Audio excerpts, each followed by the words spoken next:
पहली बार फीचर निर्देशक Andrew coming की एक पुराने पाषाण युग की राक्षस फिल्म आउट ऑफ डार्कनेस में लगभग 1 घंटे का एक चौंकाने वाला खुलासा होता है। ये बिल्कुल भी राक्षस फिल्म नहीं है। द 9 फरवरी को सिनेमाघरों में रिलीज हुई यह फिल्म 45,000 साल पहले एक उजाड़ स्कॉटिश द्वीप पर रहने वाले लोगों की एक जनजाति की कहानी है, जो खुद को एक रहस्यमय दुश्मन का शिकार पाते हैं जो उन्हें एक एक करके मार डालता है। जब 11 वर्षीय बगुला रात में अचानक गायब हो जाता है, तो जनजाति उसे खोजने के लिए जंगल में जाती है।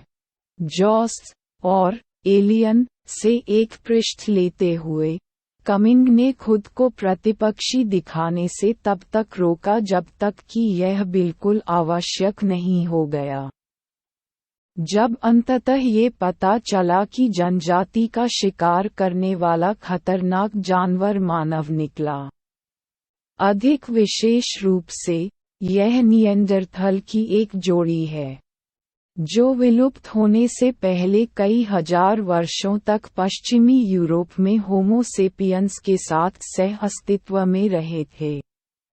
जैसे जैसे फिल्म सामने आती है, निएंडरथल के इरादे शुरू में प्रस्तुत किए गए से अधिक जटिल होने का पता चलता है, और दुश्मन को नायक के समान दिखाकर कमिंग शिकारी और शिकार के बीच की गतिशीलता को बिगाड़ देता है। अंततः एक और अधिक विनाशकारी तीसरे कृत्य को जन्म देता है। कमिंग कहते हैं, फिल्म डर के बारे में है। एक वास्तविक डर, किसी दानव या राक्षस या कृपाण दांतेदार बाघ का आपका पीछा करने का डर। लेकिन मैं चाहता था कि फिल्म का आखिरी तीसरा भाग हो। अब हम जानते हैं कि यह चीज़ क्या है। हम जानते हैं कि हम इसे मार सकते हैं, और यदि हम इसे नहीं मार सकते, तो हम मर जाएंगे। मैं लेटरबॉक्स में गया और लोगों ने कहा, ये फिल्म बेकार है। मैं चाहता था कि यह एक राक्षसी फिल्म बने, निर्देशक कहते हैं। यदि आप एक खास प्रकार के हॉरर प्रशंसक हैं और इस फिल्म का पहला 2/3 हिस्सा एक राक्षस फिल्म है, तो मैं समझ सकता हूं कि आप थोड़ा बदला हुआ महसूस करेंगे।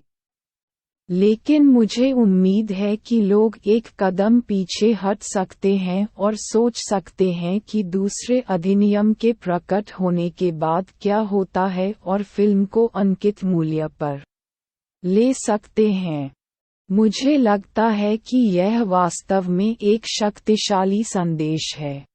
कमिंग कहते हैं, यह एक कालातीत संदेश है, जो इस तथ्य का प्रतीक है कि आउट ऑफ डार्कनेस की कल्पना महामारी के शुरुआती चरणों के दौरान की गई थी, जब लोगों का एक दूसरे पर जो भी भरोसा था उसे डर निगलने लगा था।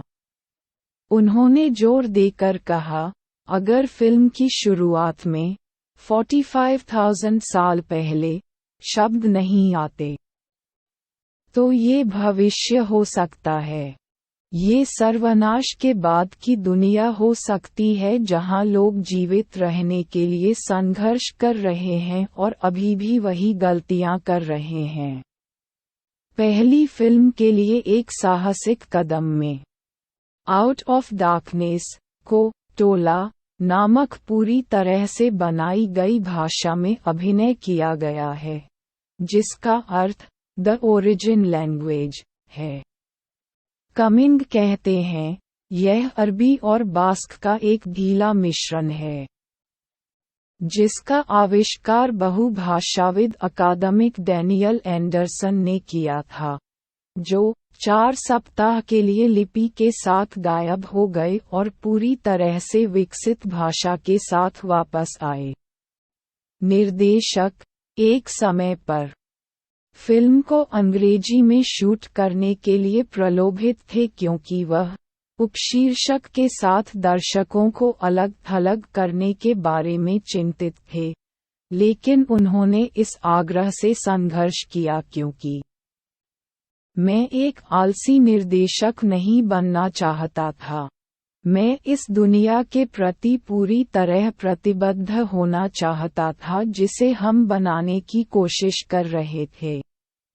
एंडरसन द्वारा टोला में स्क्रिप्ट को दोबारा लिखने के बाद कमिंग ने अभिनेताओं के साथ भाषा में डूबने और इसकी संगीतमयता को निखारने पर काम किया। जब आवश्यक हो तो कुछ ध्वनियों और तौर तरीकों में बदलाव किया। इसे निर्देशित करना वास्तव में मुक्तिदायक था। आप अंग्रेजी भाषा की बारीकियों में नहीं फंस रहे हैं, कमिंग कहते हैं, इस बात पर जोर देते हुए कि वह और कलाकार फिल्म की बोली में पारंगत नहीं थे। मैं 85 से 90% जानता था कि वे दृश्य के किसी भी बिंदु पर कहाँ थे, लेकिन अभिनेताओं की आंखों में देखने और खुद से पूछने में सक्षम होना, क्या मैं इस पर विश्वास करता हूँ? यही वह जगह है जहाँ आप पहुँचना चाहते हैं, न केवल एक निर्देशक के रूप में बल्कि एक अभिनेता के रूप में भी, जहां शब्द दृश्य के उद्देश्य के लिए अनावश्यक हैं।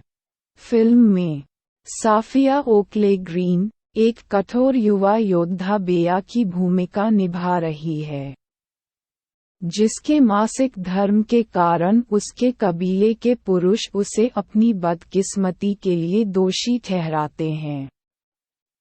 किट यंग दयालु और कमजोर पेट वाले गिर के रूप में, और लूना मवेजी जिसने बगुला बनने के लिए अपना सिर मुंडवा लिया। मवेजी ने फिल्म निर्माण टीम को इतना प्रभावित किया कि उन्होंने फैसला किया कि वह एकमात्र ऐसी अभिनेत्री है जो लिंग की परवाह किए बिना जनजाति के सबसे छोटे लड़के की भूमिका निभा सकती हैं। आउट ऑफ डार्कनेस 87 मिनट की लंबी फिल्म है, लेकिन फिल्म के बारे में बहुत कुछ कहा जा सकता है। जूम पर हमारे 30 मिनट में कमिंग जो कुछ भी नहीं पा सके, वह निश्चित रूप से फिल्म के 29 पृष्ठों के प्रेस नोटों में छपा है। रनटाइम बहस के बारे में कमिंग कहते हैं, मुझे killers of the flower moon बहुत पसंद है, लेकिन किसी भी चीज के लिए 3.5 घंटे का समय एक बड़ी प्रतिबद्धता है, और हमारा जीवन व्यस्त है। मुझे ये पसंद है जब एक फिल्म की शुरुआत, मध्य और अंत हो सकता है जो बस वही करता है जो उसे करने की जरूरत होती है और बाहर निकलती है।